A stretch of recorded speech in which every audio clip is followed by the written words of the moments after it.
Welcome my dear students. कल हम पढ़ रहे थे spontaneous and non spontaneous process.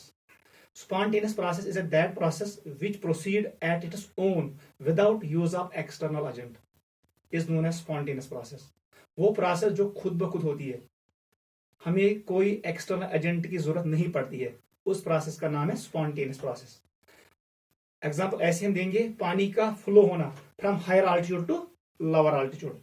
पहाड़ों से पानी आता है मैदानों में, अपने आप आता है, process is spontaneous.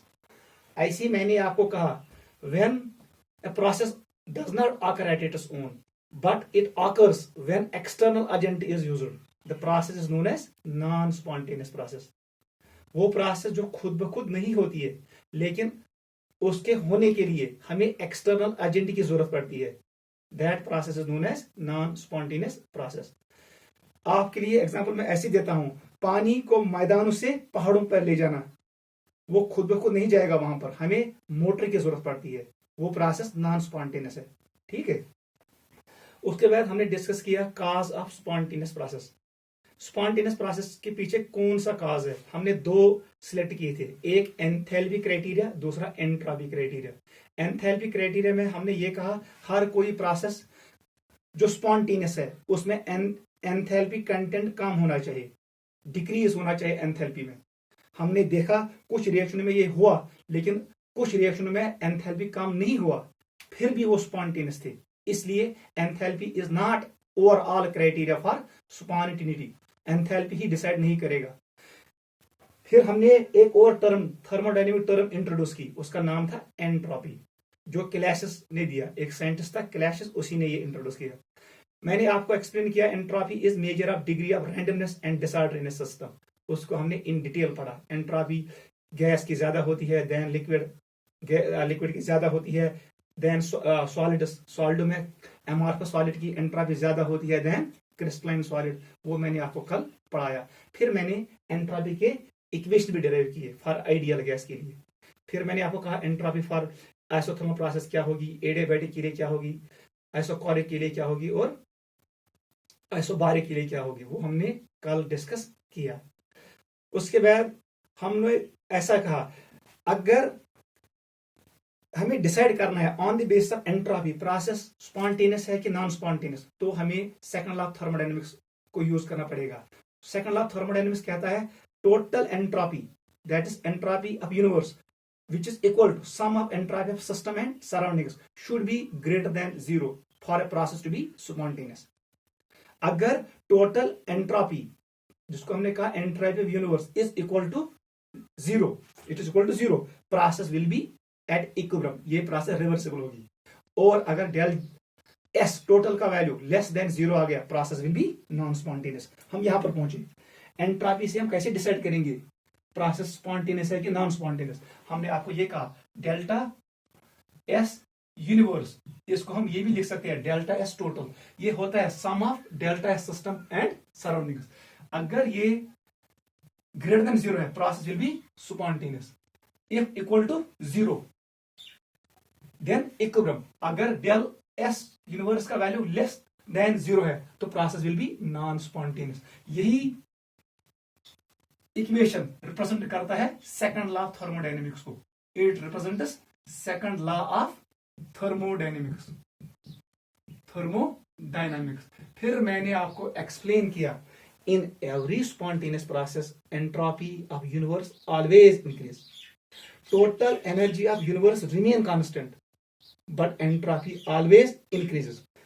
Entropy basically है क्या, एंट्रोपी बेसिकली है सिस्टम को लेता है मोस्ट प्रोबेबल स्टेट में, ये एक प्रोबेबिलिटी का कंसेप्ट है।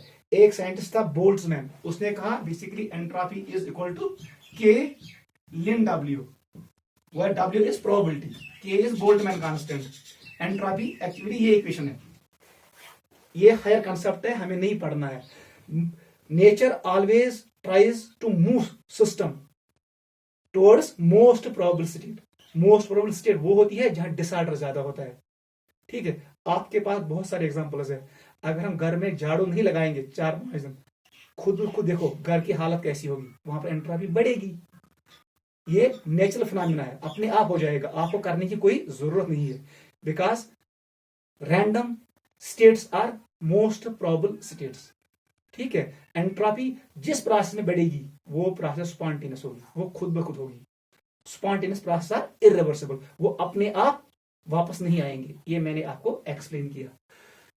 फिर मैंने आपको ये भी कहा, अगर हमें इस एंट्रोपी क्राइटेरिया से डिसाइड करना है प्रोसेस स्पॉन्टेनियस है या नॉन स्पॉन्टेनियस, आपको एंट्रोपी ऑफ सिस्टम को भी देखना है और एंट्रोपी ऑफ सराउंडिंग्स को भी देखना है। लेकिन सराउंडिंग की एंट्रोपी कैलकुलेट करना मुश्किल है, इसलिए हमने एक नया थर्मोडायनेमिक टर्म इंट्रोड्यूस किया जो सिर्फ सिस्टम को रेफर करेगा और वही से डिसाइड करेगा प्रोसेस स्पॉन्टेनियस है कि नॉन स्पॉन्टेनियस। उसका नाम हमने रखा गिब्स फंक्शन। वो हमने कल आपको सिखाया, हम यहां पर थे। देख बेटा, अच्छे से इसको अंडरस्टैंड करना। It was Gibbs function, it was Gibbs function, Gibbs function. ये एक और थर्मोडायनेमिक फंक्शन है, इंपॉर्टेंट फंक्शन है। इसको डिनोट करते हैं जी से, कैपिटल जी। ये स्टेट फंक्शन है और एक्सटेंसिव प्रॉपर्टी है। आपको पता है ये अमाउंट पे डिपेंड करेगा क्योंकि ये एक्सटेंसिव प्रॉपर्टी है और ये स्टेट फंक्शन है। हम निकाल सकते हैं change in del G from final minus initial, वो आपको पता है। G refers only to system, ये किस पे करेगा कंसिडर? सिस्टम पे। केमिस्ट्री में हम रिएक्शंस करते हैं ओपन कंटेनर में या क्लोज कंटेनर में। हम सराउंडिंग में नहीं देख सकते हैं सराउंडिंग में क्या हुआ, हमें सिस्टम को देखकर ये बोलना है प्रोसेस स्पॉन्टेनियस है कि नॉन स्पॉन्टेनियस। गिब्स ने एक टर्म इंट्रोड्यूस की जो सिर्फ सिस्टम को देखता है और वही से हमें बताता है is this process spontaneous, is this process reversible, is this process non spontaneous. देख क्या किया गिब्स ने, अच्छे से अंडरस्टैंड करना। अगर हमारे पास ये सिस्टम है, इसमें ये मॉलिक्यूल्स है, इट्स अवर सिस्टम। इसका जो एंथैल्पी कंटेंट है, अपना enthalpy content, late it B 100 joule. इसको डिनोट करेंगे हम H से। अब क्या है, कहते हैं सारे molecules can not perform useful work. हर कोई मॉलिक्यूल, सिस्टम के हर कोई मॉलिक्यूल यूजफुल वर्क नहीं करेगा, कुछ मॉलिक्यूल डिसऑर्डर क्रिएट करेंगे। उसने कहा suppose these molecules these create entropy in the system। Entropy को हम कैसे डिनोट करते हैं? S, it is Q by T, it is heat by temperature. मैं लिख सकता हूं Q is equal to TS। मतलब ये भी एनर्जी है, ये क्यों रिप्रेजेंट करता है इस पोर्शन को, सिस्टम के वो मॉलिक्यूल्स जो एंट्रोपी क्रिएट करते हैं, ये भी एनर्जी है। लेकिन ये एनर्जी आपके पास अवेलेबल नहीं है, इस एनर्जी को कन्वर्ट नहीं कर सकते हो यूजफुल वर्क में। हम ये भी कह सकते हैं entropy is that unavailable energy of system, it is that unavailable energy of system which cannot be converted into useful work। ये भी लिखो, entropy is that unavailable energy of system which cannot be converted into useful work। याद रखना। तो अच्छा समझ यवन मे दोप Gibson कर टर्म इंट्रोड्यूस जी, ये करा रेफर सिर्फ सिस्टम्स पे, वही से आपको बोलेगा प्रोसेस स्पॉन्टेनियस है कि नॉन स्पॉन्टेनियस। मेन चीजों गिब्स डिसाइड करो प्रोसेस स्पॉन्टेनियस कि नॉन स्पॉन्टेनियस। एम क्या कंसेप्ट लगो दुन सिस्टम सोन अत मज टोटल एंथैल्पी कंटेंट 100 जूल। एम वो सारी मॉलिक्यूल, सपोज 7 मॉलिक्यूल अत मज, हर का molecule energy 1 joule, total 7 joule. It is heat content of system denoted by H। हर कोई मॉलिक्यूल यूजफुल वर्क नहीं करेगा। घरस मज अगर 10 बस आसन 10 बस कर काम की 2-3 बस पंग कर खड़ा, ये पंग खड़ा करें तथ वन एंट्रोपी। गो क्या molecule out of total will cause disorder in the system. वो क्यों रिप्रेजेंट करता है? एंट्रोपी पोर्शन को। ये एनर्जी अवेलेबल नहीं है सिस्टम को यूजफुल वर्क करने के लिए। बता दो फिर useful work, let this value is equal to 20 joule, ये क्यू बराबर कसस 2 जूल। बता दो फिर जी किसके बराबर होगा, यूजफुल वर्क कितने करेंगे? टोटल वो कट करो टीएस पोर्शन, क्यू किससे बराबर है, टीएस। मैंने लिखा G will be equal to H minus TS. यही इक्वेशन गिब्स की इक्वेशन थी, समझ आवा। गिब्सन वोन enthalpy minus TS equal to useful work. अगर ये 100 मॉलिक्यूल्स 100 में मैंने 20 काटे क्योंकि क्यू इक्वल टू 20, तो 80 molecules will do useful work. What does Gibbs function represent? Gibbs function represents useful work. It is that energy which is available to the system to perform useful work. ये वो energy को represent करता है। G represents that energy of system which is available for system to do useful work. कल question आएगा what does G represent? आपका answer होना चाहिए G represents that energy of system which is available to do useful work. जो useful work के लिए काम आएगा एनर्जी, वही एनर्जी कहलाता है Gibbs free energy. It is bonus energy, it is available energy of system. ठीक है, यहां पे नोट करो। फिर मैंने आपको कहा, या हुआ समझ, गो जी द्रा बराबर का it is H minus T S. याद रखना, इट इज, देख बेटा, G is a state function, del से मल्टीप्लाई करो, इक्वल रात है, इक्वल बराबर ने delta H minus del T S. एंट्रा टी को कर दो constant, T is kept constant. बताओ फार्मूला क्या बनेगा, del G delta H minus T को बाहर निकालो डेल्टा एस। इस फार्मूला का नाम है गिब्स हेल्महोल्ट्ज इक्वेशन। कल हमने नाम लिखा, G refers to सिस्टम, ये सिस्टम का फ्री एनर्जी है। H is the enthalpy of system, ये भी याद रखना। S is entropy of system. यहां पर मैंने आपको इंपॉर्टेंट पॉइंट बोला, मैंने कहा जो ये T है ये रिप्रेजेंट करता है temperature of surroundings. It is temperature of surrounding. Note करो, इक्वेशन का नाम था गिब्स हेल्महोल्ट्ज इक्वेशन, पिछले क्लास मैंने एक्सप्लेन किया। नोट करो, देख बेटा, इंपॉर्टेंट पॉइंट क्या है, इक्वेशन आर्क डायमेंशनल एनालिसिस आपने पढ़ा है। Dimensions of right side should be equal to dimensions of left side, units of right side should be equal two units of left side. Right side में T delta S, अभी मैंने कहा ये क्या है, Q. Q stands for energy, it is heat, ये energy का unit है। एंथैल्पी इज एनर्जी, इसलिए डेल जी का यूनिट भी होगा एनर्जी का यूनिट। फर्स्ट पॉइंट यही हम लिखेंगे, del G has unit of energy. नीचे लिखो, del G has unit of energy. इसका नाम ही है फ्री एनर्जी, इसका यूनिट किसके बराबर है, एनर्जी, जूल और kilo joule. Point number 2, it has unit of energy. Clear. Point number 2, जो ये इक्वेशन है ये रेफर करता है किसको, सिर्फ सिस्टम को, याद रखना, it refers only to system. अब इसमें क्या है, इसमें दोनों क्राइटेरिया आ गए, डेल्टा एच एंथैल्पी क्राइटेरिया है, इस इक्वेशन में अब दोनों क्राइटेरिया आ गए, एंथैल्पी और डेल्टा एस कौन सा क्राइटेरिया है, it is entropy, it is entropy. गो यह इक्वेशन में आई दोनों क्राइटेरिया, चाहे एंथैल्पी क्राइटेरिया थी चाहे एंट्रोपी क्राइटेरिया थे। Neither enthalpy alone can decide process is spontaneous or non-spontaneous, nor entropy alone can decide whether process is spontaneous or non-spontaneous। जब आपको किसी प्रोसेस को देखना है ये स्पॉन्टेनियस है या नॉन स्पॉन्टेनियस, आपको दोनों फैक्टरों को कंसिडर करना है। गिब्स ने एक इक्वेशन दिया जिसने दोनों फैक्टरों को एक ही इक्वेशन में लाया, that is the importance of Gibbs equation. ये भी नोट करो। नीचे लिखो, इन Gibbs Helmholtz equation, in Gibbs Helmholtz equation both enthalpy factor and entropy factor are present in Gibbs Helmholtz equation। इसका नाम है Gibbs Helmholtz equation। both enthalpy factor and entropy factor are present। नीचे लिखो, neither enthalpy alone, neither enthalpy factor alone can decide, nor entropy factor alone can decide।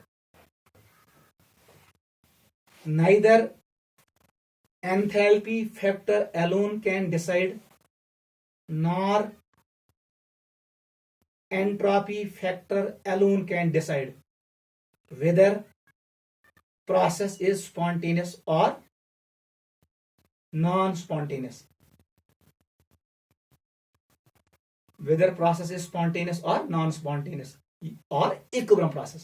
ठीक है, ये अकेले decide नहीं करेंगे. नीचे लिखो, but del G alone decides, ये अकेला डिसाइड करेगा.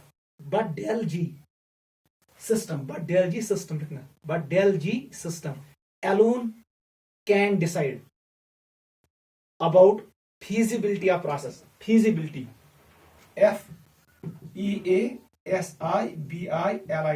feasibility मतलब वो spontaneity, feasibility of process. But del G alone can decide about feasibility of process.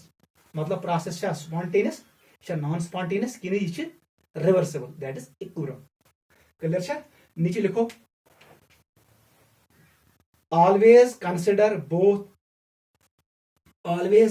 both enthalpy and entropy factor. दोनों फैक्टर को कंसिडर करो. Always consider both enthalpy and entropy factor while deciding value of del G. While deciding value of del G. देख बेटा, while deciding value of del G, दोनों को consider करो. While deciding value of del G, always consider both while deciding value of del G. आप enthalpy factor को भी consider करो और एंट्रोपी फैक्टर को भी. देख बेटा, फिर मैंने क्या बोला आपको लास्ट में, डेल जी किसके बराबर है? अब मैं नहीं लिखूंगा, ये पता है आपको सिस्टम में. It is delta H minus T delta S. इधर देख, if delta G is negative, process is spontaneous. It is spontaneous. If delta G equal to 0, process at equilibrium. ये रिवर्सिबल प्रोसेस है. If delta G positive, process is non spontaneous. Clear बेटा? ये है criteria, ये भी हमने कल लिखा. अब देख, पाई अगर del G value negative, process spontaneous. अगर 0 द्राउस इक्विलिब्रियम, अगर पॉजिटिव द्राउस नॉन स्पॉन्टेनियस. ठीक है, यूता डेल जी नेगेटिव वैल्यू नहीं, मतलब माइनस हाथ अगर कोई प्रोसेस द्राव बेस द्राव माइनस ज़, ये process more feasible than this, क्योंकि इसमें फ्री एनर्जी ज्यादा रिलीज. जिसका ज्यादा डेल जी नेगेटिव वैल्यू होगा वो ज्यादा फीजिबल है, याद रखना, शायद ज्यादा फीजिबल. अब देख कैसे करेंगे, मैं इसको मिटाऊंगा. केस 1 मैंने आपको पढ़ाया, case first. If delta H is negative, del S is positive. ठीक है बेटा? तम साथ उस वक्त प्रोसेस विल बी, ये मैंने कहा, स्पॉन्टेनियस. क्योंकि ये फैक्टर एंथैल्पी फैक्टर सपोर्ट कर रहा है. एंथैल्पी डिक्रीज हो रहा है और एंट्रोपी इंक्रीज हो रहा है. स्पॉन्टेनियस प्रोसेस खतर से पॉइंट याद थी, एंथैल्पी गस कम गई, एंट्रोपी गस बढ़. यथ मज यह गए प्रोसेस स्पॉन्टेनियस. एंट्रोपी बढ़नी चाहिए, एंथैल्पी कम होनी चाहिए. यथ मज गो ती, process will be spontaneous. Case 2 देख बेटा, केस नंबर 2 रिवर्स कर दो. अगर बह एंथैल्पी कर इंक्रीज, कोई गो रिवर्स, गड़बड़ गो. डेल्टा एस को नेगेटिव, डेल्टा एस गस पॉजिटिव बन, मगर गो नेगेटिव, ये गो पंख खड़ा. This process will be non spontaneous. यस हर कुन टेम्परेचर पे नॉन स्पॉन्टेनियस, फिर मैं हर कुन टेम्परेचर पे स्पॉन्टेनियस. केस 3 पे आ जाओ. डेल्टा एच को मैंने कर दिया पॉजिटिव, डेल्टा एस को कर दिया मैंने पॉजिटिव. डेल्टा एच पॉजिटिव मतलब एंडोथर्मिक प्रोसेस, मगर अनफेवरेबल. क्या एंथैल्पी गस कम गसुन, मगर डेल्टा एस इज पॉजिटिव. बनिम फेवरेबल, नीचे वाला फैक्टर फेवरेबल है, ऊपर वाला फैक्टर नॉन फेवरेबल है. It is not favourable. अब बताओ मुझे इसमें क्या चेंज करना है ताकि फेवरेबल बढ़ेगा. ये साइड गस बढ़ू, मैं टेम्परेचर को बढ़ाऊंगा. तो टेम्परेचर इंक्रीज कर, ये फैक्टर गस ना वारे बोर्ड, ये वारे बोर्ड गस. ये चलने में कहीं डेल जी का वैल्यू आएगा negative, process becomes spontaneous. Go with increase in T, temperature increase करने से प्रोसेस बनेगी स्पॉन्टेनियस. अगर इसी प्रोसेस में टेम्परेचर डिक्रीज करोगे, process becomes non spontaneous. Case number 4 पे आ जाओ, लास्ट केस था. Both have negative sign, del H negative, del S negative. बताओ एंथैल्पी के कम मतलब this is favourable, entropy decrease हो रही है, इट इज अनफेवरेबल। अब मुझे प्रोसेस को बनाना है स्पॉन्टेनियस, मुझे फेवरेबल को बढ़ाना है। ये कैसे बढ़ू, ये कैसे काम कर सुन। अब मैं क्या करूं, अब मैं टेम्परेचर डिक्रीज करूंगा, ये टेम्परेचर कम गए, ये फैक्टर गए कम, अब इसका चलेगा क्योंकि del H is favourable, process will be spontaneous. मतलब टेम्परेचर डिक्रीज करो, एक्सोथर्मिक रिएक्शन में टेम्परेचर डिक्रीज करो, it will become spontaneous. Away one may exothermic reactions are spontaneous at lower temperature. Endothermic reactions, del H positive means endothermic. Endothermic reactions are spontaneous at higher temperature. अगर मैं इस वाली process में temperature बढ़ाऊंगा, exothermic process में temperature बढ़ाऊंगा, तो ये बनेगा नॉन स्पॉन्टेनियस। नोट करो ये क्राइटेरिया था। इसको मैं आपको एग्जांपल से सिखाऊंगा, ठीक है बेटा। सारे केसेस देख ऐसे। अगर जब होना है delta H, delta case number 1, ये क्या है, दो एक नेगेटिव पॉजिटिव, देख ऐसे करेंगे। बुमान डेल्टा एच का वैल्यू -100, डेल्टा एस का वैल्यू +100, टेम्परेचर मानो 1 डिग्री सेंटीग्रेड। सॉल्व करो क्वेश्चन को जल्दी, पुट करो वैल्यू ऊपर, क्या बनेगा, डेल जी किसके बराबर आएगा, मेरे पास ना सुई del H it is -100 minus T का वैल्यू क्या है 1 डिग्री सेंटीग्रेड, ठीक है, इनटू 100 इट इज 100। बताओ बेटा किसके बराबर आएगा, ये आएगा डेल जी का वैल्यू -200। दावना जहात नेगेटिव का मतलब क्या है, स्पॉन्टेनियस। समझ आवा, मेन्यू हाथ -100 डेल एच का वैल्यू और +100 डेल एस का वैल्यू, एंड टेम्परेचर का किया 1 डिग्री सेंटीग्रेड, सॉल्व किया -100 आ गया, -200 आ गया। Sign of negative process will be spontaneous. इसको देखो केस 2 को करो सॉल्व। अगर मैं ऐसे करूं, बताओ डेल्टा एच का वैल्यू आप कितना रखूंगा, it is +100, it is +100, delta S का वैल्यू -100, ठीक है। फार्मूला में पुट करो, बताओ डेल जी किसके बराबर आएगा, delta H it is 100 minus T 1 degree centigrade है, इनटू इट इज -100, ये बना माइनस माइनस प्लस, इसका वैल्यू आएगा +200। डेल जी का वैल्यू पॉजिटिव आ गया, process will be non spontaneous. वही मैंने कहा ये केस क्या है, नॉन स्पॉन्टेनियस, क्योंकि डेल जी का वैल्यू पॉजिटिव आ गया। नोट करो, क्लियर हुआ ये। अब देख इस केस पे आ जा, ऐसे ही कर, डरो मत। डेल्टा एच किसके बराबर, इसको कर दिया मैंने प्लस, प्लस है ना, +100। डेल एस का वैल्यू क्या है, ये भी है +100। फार्मूला में पुट करो, डेल्टा जी किसके बराबर, it is delta H, delta H का वैल्यू कितना है 100 माइनस टी।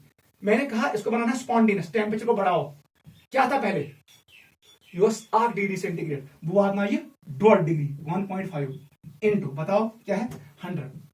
जल्दी बताओ आंसर, डेल जी किसके बराबर आएगा, it will be 100 minus 150, it will be -50, या ना माइनस वो प्रोसेस बने स्पॉन्टेनियस। अवय बने गया यह प्रोसेस में अगर टेम्परेचर बढ़ा एक्स, टेम्परेचर बात में 1.5 डिग्री सेंटीग्रेड, पहले कितना था 1, अब मैंने किया थोड़ा इंक्रीज, टेल नियर में डेल जी का वैल्यू माइनस में आएगा, प्रोसेस बिकम्स स्पॉन्टेनियस। नोट करो, ये है एक्सप्लेनेशन किसका, केस नंबर 3 का। केस 4 पे आ जाओ, अगर मैं टेम्परेचर डिक्रीज करे तब जाएगा डेल जी का वैल्यू आएगा पॉजिटिव, ये बनेगा नॉन स्पॉन्टेनियस। मैंने मैथमेटिकली प्रूव किया। लास्ट केस पे आ जाओ, इसको हम ऐसे यहां पर डिसाइड करेंगे। ये बेटा अब देख बेटा,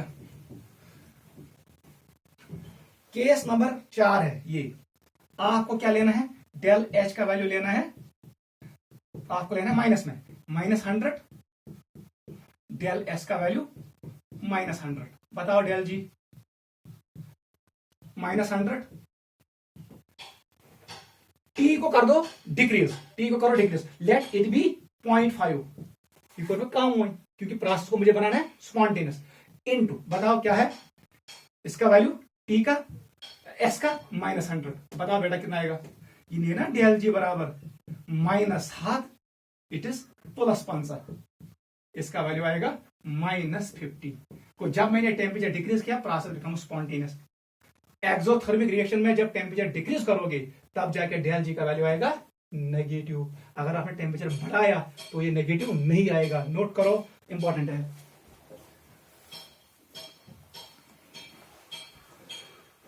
दिस वाज मैथमेटिकल एक्सप्लेनेशन, कैसे टेम्परेचर इंक्रीज करने से एंडोथर्मिक प्रोसेस बनेगी स्पॉन्टेनियस, कैसे टेम्परेचर डिक्रीज करने से एक्सोथर्मिक रिएक्शन बिकम्स स्पॉन्टेनियस।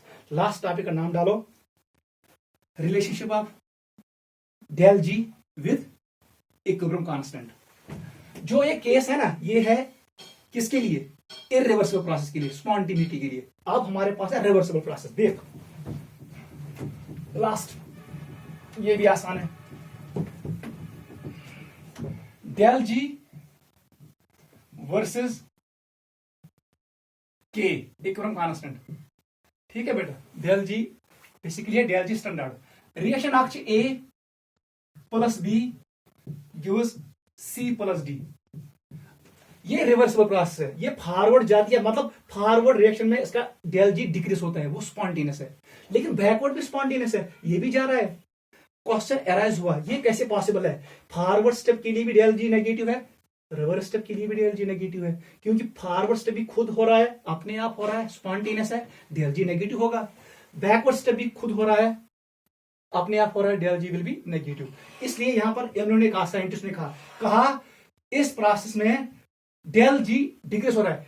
जो जब यहां पर इक्विलिब्रियम स्टेट आ जाएगा उस वक्त डेल जी का वैल्यू, चेंज का वैल्यू किसके बराबर होगा? जीरो के बराबर।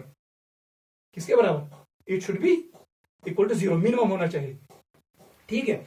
यहां पर इक्विलिब्रियम आएगा, उसका नाम है इक्विलिब्रियम कांस्टेंट। थर्मोडायनेमिक्स में एक इक्वेशन है, del G equal to del G standard plus it is R T ln equilibrium constant. ये इक्वेशन थर्मोडायनेमिक्स में एट इक्विलिब्रियम, अभी मैंने कहा डेल जी का वैल्यू क्या है? It should be minimum equal to zero. यहां पुट करो, change should be equal to zero at equilibrium. Zero किसके बराबर आएगा? It is del G standard, याद रखना, प्लस आर टी लिन के। डेल जी को इधर भेजो, ये बनेगा minus del G standard equal to R T ln K, negative on both sides. Del G standard equal to ln को convert करो कॉमन लॉग में, it will become minus 2.303 log K, 2.303 R T log K, it's R T log K. Note करो, important formula है नीट के लिए, important formula. Go. Standard free energy is related with equilibrium constant. This is the relationship between thermodynamics with chemical equilibrium, जो हम अगला chapter पढ़ेंगे। तो equilibrium असतं थर्मोडायनेमिक्स में यह मान रिलेशनशिप। अब देख क्या करूंगा मैं, हमने पढ़ा है डेल जी स्टैंडर्ड किसके बराबर आएगा? Del G standard is equal to it is delta H reaction standard minus T delta H standard, ऐसा बराबर। डेल जी स्टैंडर्ड के बदले ये वाले पुट करो, बताओ फार्मूला क्या बनेगी? ये बनना delta H standard minus T delta S standard equal to minus 2.303 R T log K, it is equilibrium constant. ये फार्मूला भी याद रखो, नीट में आता है, जेई में आता है। अगर मैं टी डेल्टा एस इधर भेजूंगा प्लस बनेगा, वहां पर आप एंथैल्पी निकाल सकते हो रिएक्शन का। अगर इक्विलिब्रियम कांस्टेंट आपको पता है, टेम्परेचर पता है, गैस कांस्टेंट वैल्यू पता है, ये दिया होगा, आप इसको सॉल्व करो, आप निकाल सकते हो क्या?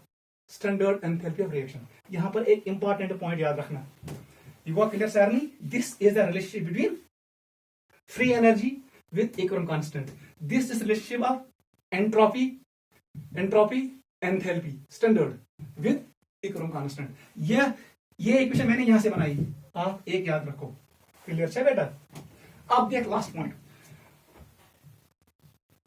इफ रिएक्शन इज एंडोथर्मिक, याद रखना एंडोथर्मिक, उसके लिए डेल्टा एच ये रिएक्शन होता है स्टैंडर्ड, ये वैल्यू होगा पॉजिटिव, तब जाके के का वैल्यू लेस देन 1 आएगा, इट इज लेस देन 1, मतलब products will be less formed, products are less formed, याद रखना। जिस रिएक्शन का इक्विलिब्रियम कांस्टेंट कम होता है वो रिएक्शन फॉरवर्ड नहीं जाती है, मतलब एंडोथर्मिक रिएक्शन भी डेल्टा इज पॉजिटिव, उसका इक्विलिब्रियम कांस्टेंट कम निकलता है, वो रिएक्शन कम प्रोडक्ट बनाएगा। ऐसे ही लिखो, अगर रिएक्शन खत्म था डेल्टा एच का वैल्यू इट इज नेगेटिव, मतलब exothermic, it is exothermic reaction, वो खुद ब खुद होगी। इसका डेल्टा एच का वैल्यू क्या है, इसका डेल्टा आर एच स्टैंडर्ड ये किसके बराबर आएगा, नेगेटिव, इट इज नेगेटिव। जब ये नेगेटिव के बराबर आया, इक्वेशन में पुट करो, के का वैल्यू आएगा it will be greater than 1, it will be greater than 1, greater than 1, क्योंकि इक्विलिब्रियम कांस्टेंट बराबर concentration of products by reactants, आगे पढ़ेंगे। जब ज्यादा है तो प्रोडक्ट के का वैल्यू ग्रेटर देन 1 है, मतलब प्रोडक्ट ज्यादा है देन रिएक्टेंट्स, वही बात है। ये ग्रेटर देन 1 ये, इसका मतलब ये हुआ products are more formed, products are more formed, ये पॉइंट याद रखना। इस रिएक्शन का इंपॉर्टेंस ये है। लास्ट में आपको लास्ट पॉइंट याद रखना है, फाइनल पॉइंट ये है, डेल जी यहां पर साइन और यहां पर मैग्नीट्यूड है, वैल्यू कोई मैग्नीट्यूड, ये दोनों आपको आइडिया देंगे। सपोज लिख -200, जितना ये नेगेटिव आपको आइडिया देगा प्रोसेस स्पॉन्टेनियस है या नॉन स्पॉन्टेनियस। मैग्नीट्यूड आपको आइडिया देगा इसमें कितना फ्री एनर्जी डिक्रीज हुआ। अगर ये -200 है तो -200 एनर्जी डिक्रीज हुआ, जितना ज्यादा फ्री एनर्जी डिक्रीज होगा उतना ज्यादा प्रोसेस स्पॉन्टेनियस। ये पॉइंट याद को। फ्री डेल जी में दो चीजें हैं, एक साइन, साइन से आपको मिलेगा आइडिया किस पे, sign will give idea, it is sign, ये आइडिया देगा आपको फिजिबिलिटी, फिजिबिलिटी प्रोसेस स्पॉन्टेनियस है या नॉन स्पॉन्टेनियस। और मैग्नीट्यूड आपको आइडिया देगा, ये आइडिया देगा कितना एनर्जी इंक्रीज हुआ या डिक्रीज, ये आइडिया देगा फ्री एनर्जी डिक्रीज के बारे में। If it is negative, if it is positive कितना फ्री एनर्जी इंक्रीज होगा। यहां पर मैं कंक्लूड करता हूं, डेल जी इक्वल टू -400 एक रिएक्शन के लिए, दूसरे के लिए del G minus equal to -200। जो -400 वाली रिएक्शन है उसमें एंथैल्पी, उसमें फ्री एनर्जी ज्यादा डिक्रीज हुई है, वो ज्यादा स्पॉन्टेनियस है। आत्मा से चीज आसन, एक साइन होता है, साइन वो देगा आइडिया फिजिबिलिटी ऑफ प्रोसेस, और मैग्नीट्यूड आपको आइडिया देगा कितना एनर्जी डिक्रीज हुआ अगर ये नेगेटिव है, अगर पॉजिटिव है कितना इंक्रीज हुआ। यहां पर हम कंक्लूड करेंगे, del G is the best criteria to decide spontaneity of process. Del G को हम लिंक करते हैं इक्विलिब्रियम कांस्टेंट के साथ। इक्विलिब्रियम कांस्टेंट क्या है अगले क्लास में पढ़ेंगे, ये काफी है इक्विलिब्रियम के थर्मोडायनेमिक्स के बारे में। आप इन सारे लेक्चरों को अच्छे से